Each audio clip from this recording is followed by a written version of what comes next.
ახლა განვიხილოთ როგორ შეიქმნა გეომორფოლოგია, როგორ გამოიყო იგი გეოგრაფიას, როგორც ცალკე დარგი.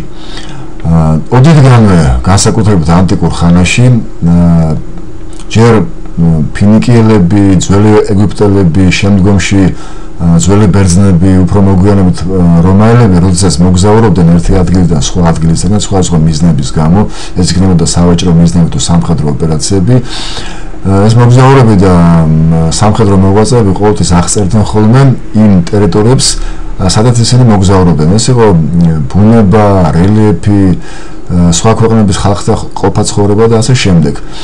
იყო აღწერა რელიეფისაც, შესაბამისად გარკვეული გეომორფოლოგიური ინფორმაციები იმ დროინდელი მსოფლიოს სხვადასხვა მხარეების რელიეფისა დღემდე არის მოღწეული. და რადგან რელიეფი არის გეომორფოლოგიის ერთ-ერთი ძირითადი შესწავლის ობიექტი, ესე იგი შეგვიძლია ვთქვათ, რომ გეომორფოლოგიური ინფორმაცია იმ დროინდელი დღემდე არის მოღწეული.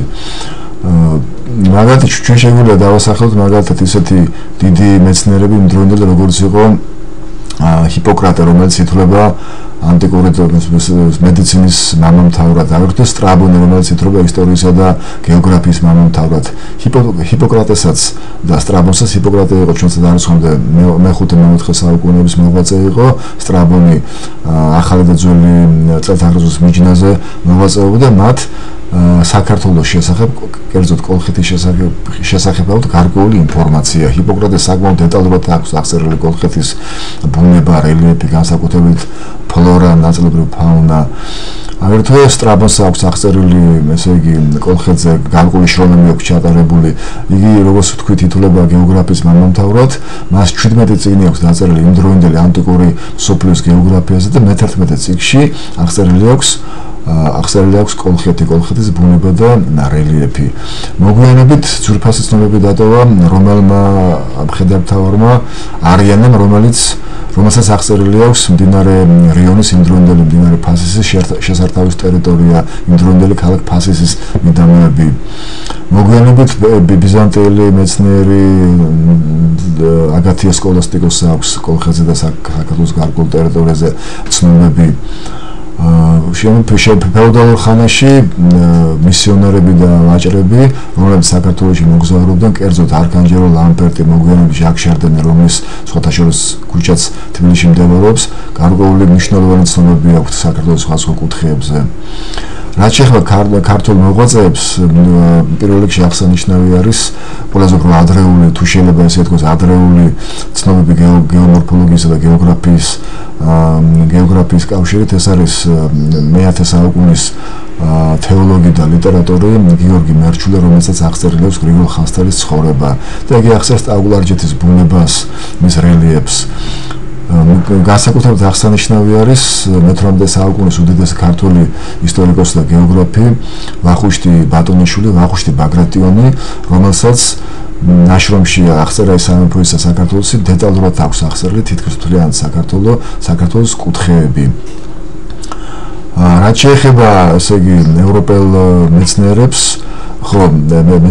როგორც ჩვენ ზემოთ აღნიშნეთ, ცნობილები, ესე იგი, თეორიები შექმნეს დევისმა, ვალტერ პენკმა, ლესტერ კინგმა, შემდგომ მარკონმა და ამ მეცნიერთა თეორიებმა დაუდეს საფუძველი იმას, რომ გეომორფოლოგია როგორც ცალკე დარგი მეცნიერებაზე გამოყოფილიყო.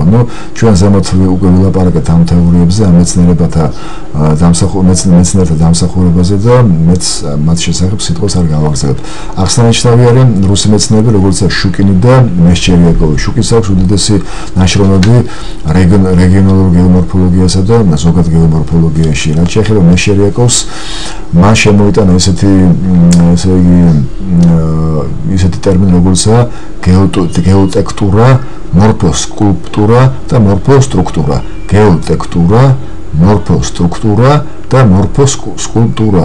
გეოტექტურაში, ესე იგი, მესჩერიაკოვი გულისხმობდა უდიდეს პლანეტარულ წარმონაქმნებს, რომლებიც საფუძვლად დაედო შემდგომ კონტინენტების ჩამოყალიბებას და ეს პლანეტარული წარმონაქმნები მესჩერიაკოვის აზრით შეიქმნა საფუძველი თანამედროვე კონტინენტებისა შეიქმნა მეზოზოურ ერაში დაახლოებით 250-220 მილიონი წლის წინ და შემდეგ ეს საფუძველი დღევანდელი კონტინენტებისა განვითარდა და ჩამოყალიბდა ისეთი სახით, როგორც ჩვენ დღეს გვაქვს და მასზე განვითარდა რა თქმა უნდა რელიეფის ფორმები, რელიეფის კომპლექსები. მორფოსტრუქტურაში ავტორი გულისხმობს ისეთ ფორმებს, რომელთა ჩამოყალიბებაში წამყვანი როლი უკავიათ ენდოგენურ პროცესებში, შინაგან პროცესებს, ხოლო რაც შეეხება მორფოსკულპტურებში, აქ მათ მორფოსკულპტურების ჩამოყალიბებაში წამყვანი როლი უკავიათ ეგზოგენურ პროცესებს. და ესეთი ფორმები არის მაგალითად მდინარის ხეობები, ტერასები, ზღვის სანაპირო დიუნები და ასე შემდეგ და ასე შემდეგ. რაც შეეხება საქართველოს გეოგრაფებს და გეომორფოლოგებს, პირველ რიგში აღსანიშნავი არის ბატონები ალექსანდრე ჯავახიშვილი და ლევონ მარუაშვილი. ალექსანდრე ჯავახიშვილი ითვლება სამეცნიერო გეოგრაფიის ფუძემდებლად საქართველოში. ლევონ მარუაშვილი დღემდე ითვლება ქართული გეომორფოლოგიის ლიდერად. მათ უზარმაზარი შრომა გაწია საქართველოს გეოგრაფიისა და გეომორფოლოგიის შესწავლაში, უამრავი ნაშრომი შექმნეს, უამრავი კვლევა ჩაატარეს. ალექსანდრე ჯავახიშვილმა ძალიან ბევრი გეოგრაფიული ნაშრომი შექმნა, მიუძღვნა მონოგრაფიები საქართველოს გეომორფოლოგიის გარკვეულ საკითხებს. ლევონ მარუაშვილს აქვს შექმნილი საქართველოს გეომორფოლოგიის სახელმძღვანელო. ძალიან დეტალურად აქვს აღწერილი მთელი საქართველოს კუთხეები გეომორფოლოგიურ თვალსაზრისით. დიდი კარგად იყო განვითარებული და ახალს კარგად არის განვითარებული საქართველოში სპელეოლოგია, მღვიმეთმცოდნეობა. აღსანიშნავი არის მღვიმეთმცოდნეობაში ისეთი მოღვაწეები, როგორიც იყვნენ ბატონი შალვა-ყიფიანი, ბატონი ზურაბ აბაშიძე.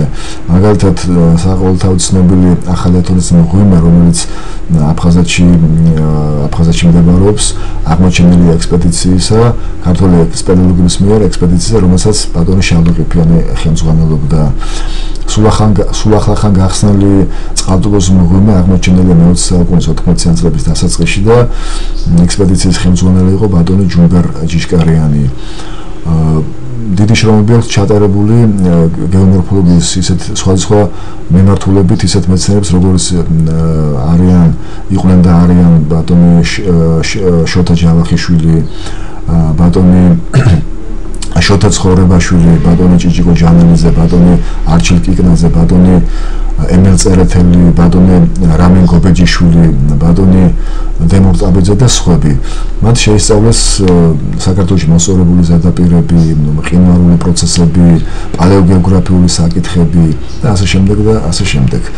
მათი შრომები დღემდე ცნობილი არის, დღემდე შემონახული არის და იგი აუცილებლად საჭირო არის სტუდენტებისათვის, დოქტორანტებისათვის, რადგან ამ შრომების გარეშე შეუძლებელი არის გეომორფოლოგიაში როგორც მეცნიერის ჩამოყალიბება.